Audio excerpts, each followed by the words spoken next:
Hoje no plantão da missão, Renan Santos 2026. Confira os melhores momentos do dia.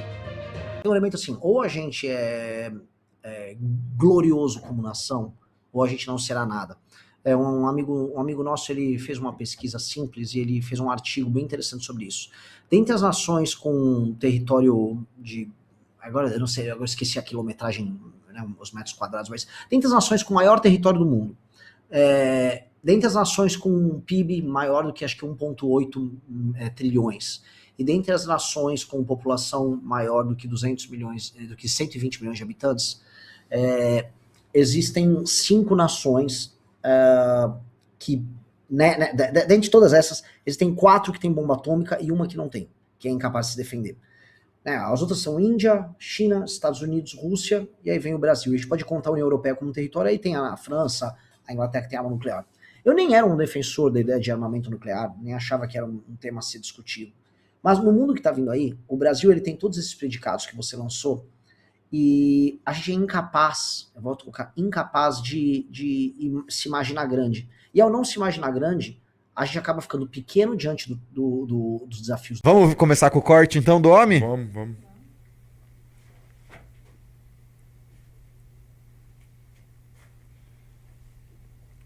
O nosso grupo tem um conceito, que é um conceito muito antigo, que do primus inter pares, o primeiro entre iguais.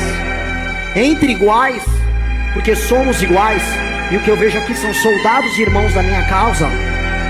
Nesse instante eu estou aqui apenas porque sou o primeiro, mas eu sou o primeiro entre iguais. No nosso grupo, você não verá disputa de poder baixa, você não vai ver baixaria, brigas ridículas, brigas inúteis.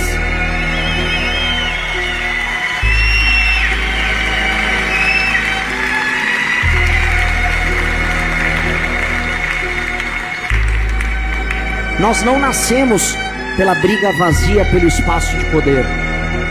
Essas pessoas já saíram. Essas pessoas são os ex-MBL. Essas pessoas são os traidores, os eufiates, os homens desesperados em fazer parte daquilo que é nosso, e quando não têm a capacidade nos traem com os persas. É isso que eles se tornaram. A vida inteira deles determinada pela alcunha MBL. Essas pessoas que nos negaram, ou as que nos traíram, vem agora a gente na seguinte posição: nós somos a última linha de defesa do Brasil produtivo contra a vitória do pesadelo e da noite petista. E eu sou muito claro sobre isso. Nós não nascemos pela briga vazia pelo espaço de poder. Essas pessoas já saíram. Essas pessoas são os ex-MBL. Essas pessoas são os traidores, os eufiates, os homens desesperados em fazer parte daquilo que é nosso, e quando não têm a capacidade nos traem com os persas. É isso que eles se tornaram. A vida inteira deles determinada pela alcunha MBL. Essas pessoas que nos negaram, ou as que nos traíram, vem agora a gente na seguinte posição: nós somos a última linha de defesa do Brasil produtivo contra a vitória do pesadelo e da noite petista. E eu sou muito claro sobre isso. O Renan tá montando, assim, um produto e uma embalagem excepcionais. É uma coisa assim, você tá falando que é o iPhone, é o primeiro iPhone. Só tinha Nokia tijolão, StarTAC, e alguém criou o iPhone. Ele acabou de criar o iPhone. A rede de distribuição que está sendo montada é uma rede de distribuição muito boa, porque todo mundo que já trabalhou com vendas sabe que, assim, o que você precisa para vender muito um produto? Você precisa de bons vendedores. Se o seu vendedor está muito animado em fazer aquela venda, seu time está muito animado em fazer aquela venda, cara, você vai vender. Se seu time está meia bomba para fazer uma venda, cara, não vai vender bem. Você pode ter um puta produto, você chegar na loja, o vendedor lá te atender mal, o cara não ficar, né, falando com todo mundo, ou hoje a pessoa que faz a venda digital não ficar lá falando, tipo, pô, cara, o meu produto é melhor que o seu, não sei o que, não vai rolar. Então, o que eu acho que vai acontecer e por que é um problema de logística? Você vai falar que, assim, a demanda por produtos candidatos hoje está reprimida, está baixa. Né? Essa demanda ela vai começar a aumentar. Começa a eleição, essa demanda começa a aumentar. Vai chegando perto do dia da eleição, essa demanda Começa a aumentar. E aí vai, então, da capacidade dos vendedores, que seriam as militâncias, entregarem esse produto, e esse produto, se ele for bom, ele vai ser muito consumido. Se ele for ruim, o vendedor vai tentar vender e o cliente vai virar e falar, não quero essa porcaria. É isso, é um problema de logística nesse sentido, por isso que, né, o dinheiro do fundo partidário faz tanta diferença, assim, porque dinheiro resolve logística. Né? Isso é óbvio para todo mundo. E a gente está entregando, então, a candidatura do Renan, né? Tá fazendo um produto muito bacana, muito bom. A militância está muito afim de fazer esse produto, né, chegar nos consumidores, e aí vai depender do consumidor ter acesso a esse produto e ser capaz de dizer, pô, qual produto é melhor e qual é pior. Né? E isso vai ser muito interessante. Assim, subindo a demanda, eu acho que vai surpreender muita gente. E nós temos os melhores vendedores, né? E eu quero mostrar uma coisa pra vocês aqui. Porque vocês sabem que o maior inimigo do Renan se chama desconhecimento. Sim. Porque assim, a hora que o cara vê um negócio desse, e o cara vê o Flávio discursando, vocês viram, não sei se vocês viram no evento do Flávio, né? Que enquanto ele estava discursando, tinha um monte de pelego lá que tava indo embora no meio do discurso. Cara, a hora que você bota uma coisa do lado da outra, assim, é muito, muito nítido, né? A diferença qualitativa. Ele precisou do celular para dizer que o pai estava sendo perseguido e comparar com outras pessoas que receberam visitas na prisão. Então, assim... Tipo o Antônio Gramsci. Pô, velho, você precisa de um celular para isso. Os mesmos criadores de Gunther Jacobs, vem aí Antônio Gramsci. Portar, Thales, com muita responsabilidade e muito consciente da minha capacidade política, porque ninguém faz nada sozinho. Não adianta falar, prometer um monte de coisas mirabolantes aqui e não ter condições de viabilizar isso dentro do Congresso Nacional ou de alguma forma, fazer com que o Supremo Tribunal Federal ou alguns ministros do Supremo Tribunal Federal voltem a respeitar a Constituição para que possamos ter previsibilidade, segurança jurídica novamente e que a lei volte a valer para todos. Olha, era melhor, Flávio, você ter falado que você é o Bolsonaro capado. Eu sou o Bolsonaro castrado. Eu não tenho culhão para governar esse país.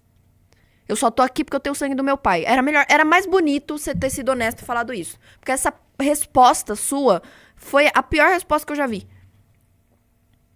Meu, que resposta... Você simplesmente não respondeu a pergunta. Você só não respondeu. O Thales fez realmente uma pergunta dura e você tinha ali o momento de você, se houvesse, demonstrar a sua capacidade retórica, a sua capacidade de falar sobre propósito. Falar, olha, eu vou fazer isso. Você simplesmente... o presidente Bolsonaro, eu sou o Bolsonaro vacinado. Você é o Bolsonaro castrado, Flávio. Você é o Bolsonaro feminista, é isso que você é.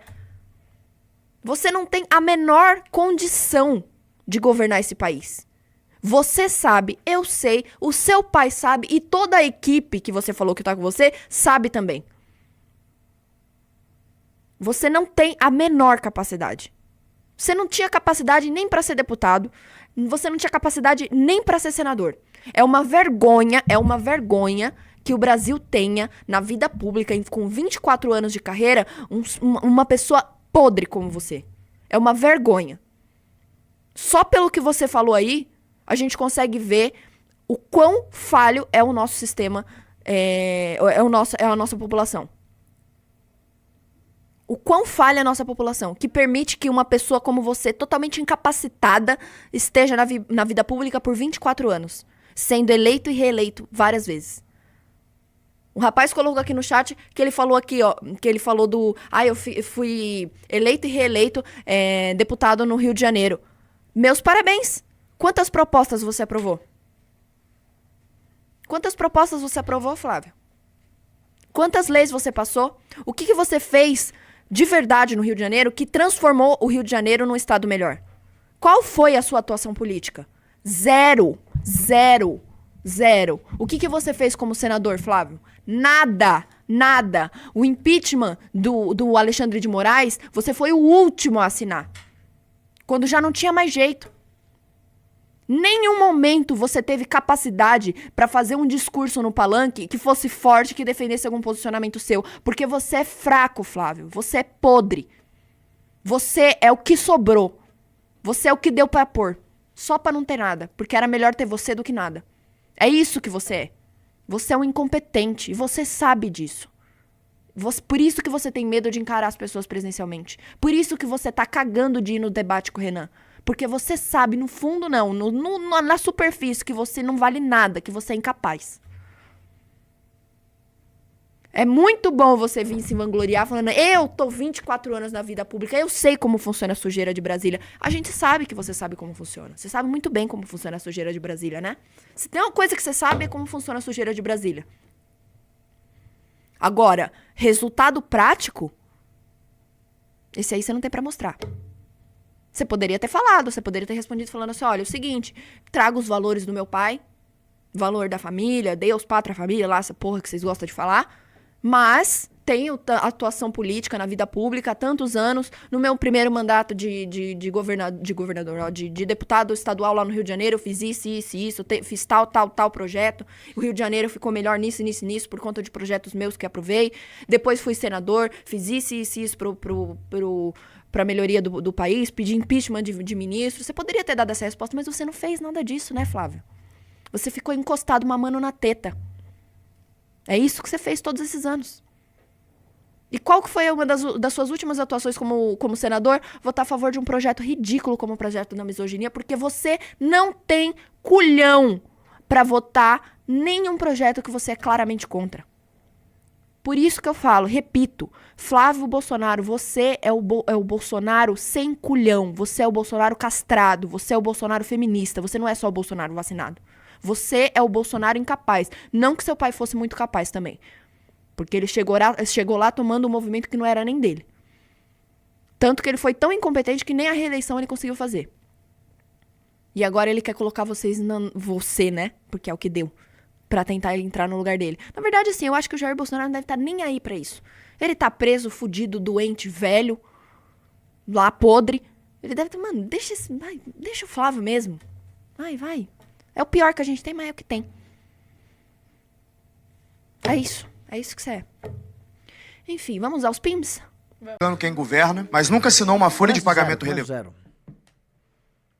Renan, o senhor passou 10 anos derrubando e criticando quem governa, mas nunca assinou uma folha de pagamento relevante, nunca respondeu por um orçamento, nunca demitiu ninguém olhando no olho. Nenhum empresário nessa sala contrataria um CEO com esse currículo para tocar uma padaria. E o senhor está pedindo a maior operação do país. Qual foi a entrega mais difícil que o senhor já geriu na vida, com números, prazo e resultado auditável? A pergunta já começa com uma imprecisão um tanto quanto bizarra, porque minha vida pregressa toda passou por administrar empresas. Eu sei o que é fazer uma folha de pagamento, e o pior, eu sei o que é pegar uma empresa fechada, quebrada, botar pra andar baseado no crédito pessoal que eu construí recuperando empresas. Trabalhei isso não com uma nem com duas, mas com quase uma dezena de empresas ao longo da minha vida. Sei o que é estar no banco dos réus da justiça trabalhista, ouvindo a injustiça de um sindicato safado que tentou te extorquir no momento da negociação anterior. Sei exatamente o que é ter um agiota ligado a uma factoring, indo querer te empurrar as dívidas da gestão anterior com juros que não deve ser aceitado. Sei justamente fazer isso. E essa é a postura que o próximo presidente da República tem que ter, porque a gente vai pegar um cenário muito similar a esse. Pois bem, como líder político, eu criei o maior movimento político do Brasil, isso é oferível. Nós fizemos a maior ação política com as maiores manifestações da história do Brasil ao longo dos últimos anos. Foi o impeachment da Dilma Rousseff. Organizei essas manifestações, ajudei a criar a linguagem política daquilo que chama de direita no Brasil, algo que foi surfado por muito vagabundo por aí. Depois disso, consegui criar um partido político, algo que o ex-presidente Bolsonaro tentou e falhou miseravelmente, estando no poder, botando seus filhos pra tentar tocar isso, algo que naturalmente eles não conseguiriam com a baixa inteligência que eles têm à disposição. Fiz isso no menor período de tempo, com muito menos dinheiro, sendo um líder, acima de tudo, político, não um líder empresarial. Nesse sentido, eu até não concordo da ideia de que eu tô fazendo uma entrevista de emprego, porque liderar um país não é uma entrevista de emprego. Liderar um país é apontar o caminho de um povo como um todo. Meu objetivo não é obter um lucro, meu objetivo é obter um horizonte. São coisas diferentes, ambas muito nobres, mas elas têm naturezas diferentes, e a gente tem que entender essa natureza. E o que me qualifica nesse sentido pra estar aqui, além dessa experiência pretérita e dessas realizações que são metrificáveis, no partido político que eu montei, eu tinha uma folha de pagamento que envolvia milhares de jovens espalhados pelo Brasil. Milhares, que ficavam debaixo de chuva, debaixo de sol, tomando não na cara de um monte de gente, falava, eu não vou acreditar em montagem de partido, o Brasil não precisa de um partido. E eu tinha que toda quinta-feira, toda sexta-feira, pagar o valor deles, obtendo doação, vendendo produtos, e montei um partido vendendo livro. Num país de pessoas iletradas que não dão valor à leitura, eu vendi livro e a venda de livro foi responsável pelos 50% do faturamento que montou esse partido. Então o que eu sou é um líder gestor qualificado no setor privado, porque a atividade política que eu toco, inclusive o partido político, é um ente privado. E é um ente privado em que nós fazemos muito mais com muito menos. Criei a revista Valete, que é a segunda maior revista de política e cultura do Brasil impressa, depois da revista Piauí. Criei um ecossistema do Valete Plus com 50 mil usuários para produção de conteúdo independente, uma rede social própria. Isso nos qualifica usando, volto a colocar, o que há de melhor em termos de gestão para ser um grupo político inovador.